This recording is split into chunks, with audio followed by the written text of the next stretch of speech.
Our lead story tonight, well, it's extremely rare that India summons a Singapore High Commissioner. That's what happened this evening. The Singapore High Commissioner summoned over remarks that India says it has strong objections to made by the Singapore Prime Minister. The Singapore Prime Minister referred in these statements in the Singapore Parliament to Nehru's India and what it's become, saying reports say that half of India's MPs face criminal charges.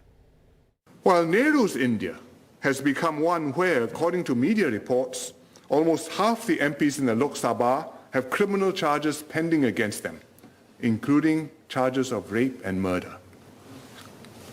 Though it is also said that many of these allegations are politically motivated. So, Vishnu, extremely rare for the Singapore High Commissioner to be summoned. India, of course, making the point that this is about what he said about India's MPs, but others pointing to the fact that it was also his praise for Nehru that perhaps rankled India. What's the truth of it?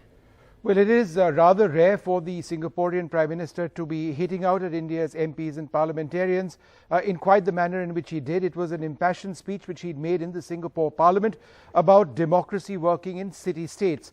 But the point that he was trying to make, and he raised Prime Minister Nehru over there, he also named the founder of Israel over there, was that nation-states which start in a certain way don't necessarily continue practicing democracy in quite that manner. And then there was that very controversial reference to India's parliamentarians and their criminal records. But India believes that these remarks themselves are unacceptable, which is why the High Commissioner of Singapore was called in today, and India told him that, look, it is completely unacceptable that your Prime Minister should make these remarks.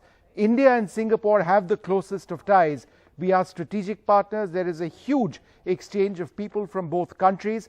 And therefore, this remark coming from very much an ally would certainly be a cause of concern here in Delhi.